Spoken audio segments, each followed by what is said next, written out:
c'est des points communs dans le sens que ce sont des récits de rupture, ce sont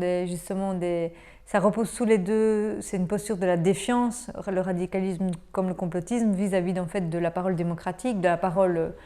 perçue comme officielle en démocratie. Et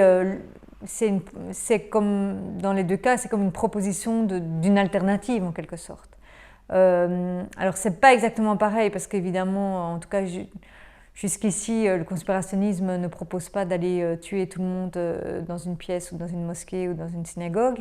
Donc la perspective n'est pas tout à fait la même, mais il y a quand même cette logique presque insurrectionnelle qui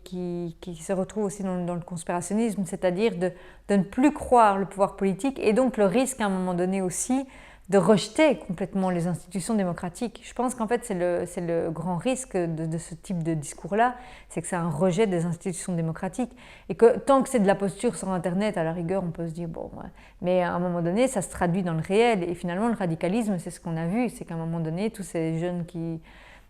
faisaient le djihad tout seuls sur Facebook ou sur Twitter, on va dire, à un moment donné, étaient capables aussi de passer à l'acte dans leur rue, quoi. Et je pense que le conspirationnisme, on arrive petit à petit quand même à quelque chose d'un peu similaire. Je pense qu'il faut absolument, et j'ai pas de réponse quand je dis ça, mais essayer de ne pas perdre complètement certaines personnes, c'est-à-dire qu'elles ne rentrent pas complètement dans cette logique de rupture, et donc continuer à aller parler et à essayer de recréer de la confiance. Moi, j'essaie de le faire beaucoup en allant pas mal sur le terrain, c'est pour ça qu'à côté de la presse, j'accepte aussi autant que je peux des invitations par des associations ou toutes sortes d'acteurs plus de terrain, parce que je pense que c'est hyper important d'essayer de garder des liens, même avec des personnes qui justement ne me croient plus, parce que pour moi je suis vue comme le diable incarné, hein, puisque je travaille sur le complotisme, je passe dans les médias et tout ça, donc vraiment je suis l'agente du système, donc je peux vous dire que Enfin voilà, on n'est pas tendre avec moi de manière générale, disons pour les personnes qui sont dans cet imaginaire-là. Mais pour autant, je pense que c'est très important de continuer à garder un lien et aussi, comme je vous disais tout à l'heure, de démystifier un petit peu, quoi, de se rencontrer dans le réel parce que finalement, ça recrée un petit peu, on sort un peu de la paranoïa, quoi. Je pense que les réseaux sociaux ont fait beaucoup de mal par rapport à ça, parce que dans les réseaux sociaux, on est beaucoup dans la projection, on est beaucoup dans ce qu'on imagine en fait, et on n'est plus dans la rencontre vraie, tout simplement. Le fonctionnement des réseaux sociaux eux-mêmes, ces histoires de likes, ces histoires de... c'est des lieux qui nous rendent très addictifs, qui nous rendent très dépendants du regard de l'autre. Et je pense que même sans algorithme, c'est des lieux très pernicieux, en fait, où justement l'ego prend énormément de place.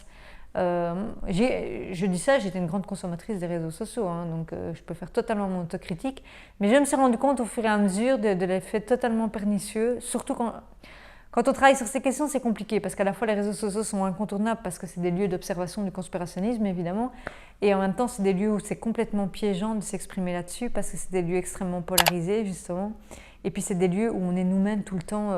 dans l'attente de notre petite validation, quoi. Et en fait, ça nous fragilise énormément. Je pense que c'est des lieux qui affectent beaucoup notre santé mentale. Et vous voyez, quand on parlait tout à l'heure du lien entre Covid et santé mentale, et évidemment, je crois qu'il y a un énorme lien, mais je pense que c'est aussi le lien entre réseaux sociaux et santé mentale. Parce que le Covid, on l'a beaucoup vécu à travers les réseaux sociaux aussi. Et je pense que les réseaux sociaux, enfin je m'écarte un peu du sujet, mais les réseaux sociaux impactent énormément notre santé mentale, notre rapport au monde et à l'autre, et notre rapport à nous-mêmes en fait. Je pense que ce sont des lieux qui fragilisent énormément la société. Et c'est pas pour rien que le conspirationnisme y prospère.